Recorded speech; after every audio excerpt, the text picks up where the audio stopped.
Since 1917, the 8th Special Operations Squadron has been redesignated 13 times, led by 117 commanders, flown 16 different aircraft, and has received countless decorations and citations.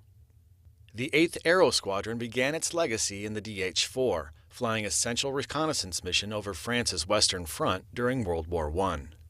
After the war, the 8th spent 20 years as a training attack aviation squadron, teaching air crews how to operate more than 10 different types of aircraft. In 1941, when the United States entered World War II, the Army Air Corps called on what had become the 8th Bombardment Squadron to fly anti-submarine patrols, deterring fearsome Nazi U-boats. A year later, the squadron engaged in combat missions in the Southwest and Western Pacific and continued throughout the war. On November 2, 1943, the commander of the 8th Bombardment Squadron, Major Raymond Wilkins, was posthumously awarded the Medal of Honor for daringly sacrificing himself in battle while leading his squadron in Rabaul, New Britain. His B-25's right wing was damaged on the way into the attack, but he continued to lead the squadron. His plane was further damaged when he took fire attempting to neutralize anti-aircraft fire. Rather than swerve into his wingman, Major Wilkins exposed the entire belly of his plane to the enemy and was shot down. He destroyed 2 enemy vessels, and his heroic actions made it possible for the safe withdrawal of his remaining squadron and the success of the mission. It wasn't long before the 8th was called upon again, this time flying B-26s over Korea. On September 14, 1951, Captain John Walmsley, a pilot with the 8th Bombardment Squadron, encountered a train in North Korea during an intruder search mission. He dropped ordnance to halt and disable it. Despite running out of munitions, Walmsley flew passes to illuminate the target so another bomber could find it. Exposing himself to anti-aircraft fire, his aircraft was hit on his 3rd pass and burst into flames. Walmsley was posthumously awarded the Medal of Honor for his actions. The 8th flew tactical bombings against the Viet Cong and the B-57 for 8 years during the Vietnam War, and led counterinsurgency missions in the A-37 before being redesignated as the 8th Special Operations Squadron on September 30, 1970. When the Vietnam War ended, there was a big drawdown of special operations. There was no emphasis, no money, no new airplanes. The United States Air Force really didn't know what to do with special ops. So the Air Force decided to put the special ops assets from the Vietnam War into a wing at Hurlburt called the Special Operations Wing. At that time, the 1st SOW had the MC-130 Combat Talon 1, and that's when the 8th stood up with that aircraft at Hurlburt in the mid-70s. Then in '79, they captured the hostages in Iran, and within a week, we were working here to fix that. We trained for 5 months, kept it secret, deployed halfway around the world to Egypt and eventually to Oman. When we got to Oman, the tower operators at the airport saw us arrive, set up a little tent city on the far end of the airfield, and didn't know what the hell we were there for, what we were doing. In April, we went to Desert One, and everybody knows that story. On the night of April 24th, 6 C-130s left, and 7 or 8 hours later, 5 came back. The helicopter that hit Hal Lewis's airplane, when he lifted off, he basically whited out from the sand, couldn't see, thought he was drifting backwards, and in fact he was not drifting backwards. So when he put forward collective in, he clipped the tail of the 130, and that's where the disaster started. We had the tragedy. We lost 5 brave airmen and 3 brave Marines. So the Brits got 2 cases of Bass Ale and drove them around to our tent city as we were recovering and dropped the 2 cases of beer off.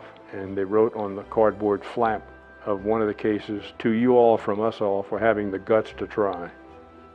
The mission was, quote, a failure, but as a lot of people nowadays talk about it, it was a watershed event, and it changed Special Ops forever. They had taken their college students at Grenada and held them captive, and we made a decision to go get them. So we took off here and we flew to Charleston Air Force Base, and The Vice President was there and he talked to us. He said, this is a very important mission. We got in airplanes and took off. We may have been half a mile off the end of the runway, and man, the sky just lit up. And we were very lucky that we never got hit. At the TOT, we flew down the runway. It was about 800 feet. And I said to the Army Ranger, I put him on headset, and I said, okay, we're inbound, and boy, they got all hot and bothered, you know, and all this shit in the back. They couldn't wait to get out of the airplane. This was one of the lowest personnel airdrops that had ever been done at that point in time. We could see the AAA coming up at us. Fortunately, we were low enough that they couldn't depress their guns enough to get to us. Without us, they couldn't have got the Rangers on the ground. Without the Rangers, the mission wouldn't have went. So everybody had a part. All those parts have to come together. We had our portion to do. The Rangers had their portion to do. We got them on target. When I got to the 8th SOS, there was a skeleton staff because they were already deployed to Woodbridge, England in preparation for Desert Shield and Desert Storm.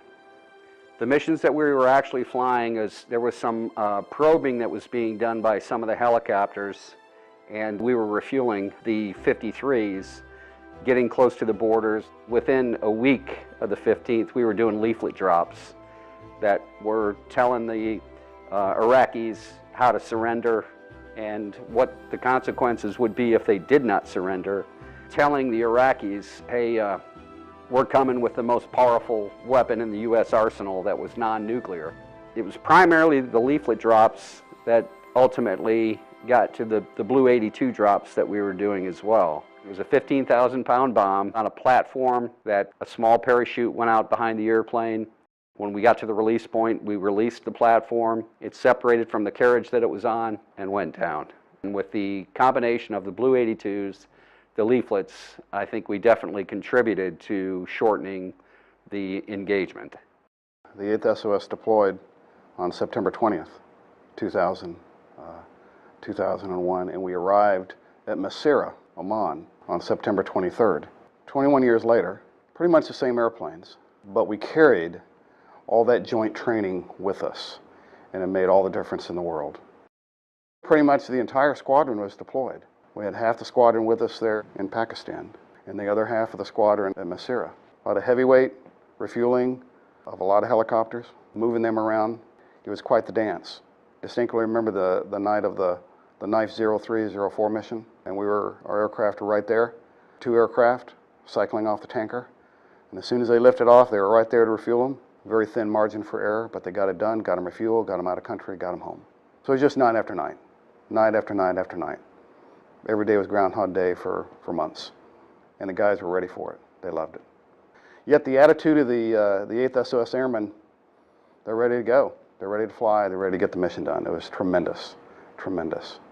So some of the different things that we're doing now compared to what the 8th was doing, helocast, military free fall, fast ropes, hoist operations for personnel recovery if we need to. We do CASEVAC, so we'll carry PJs or surgical resuscitation teams, still doing the resupply of SOF and material.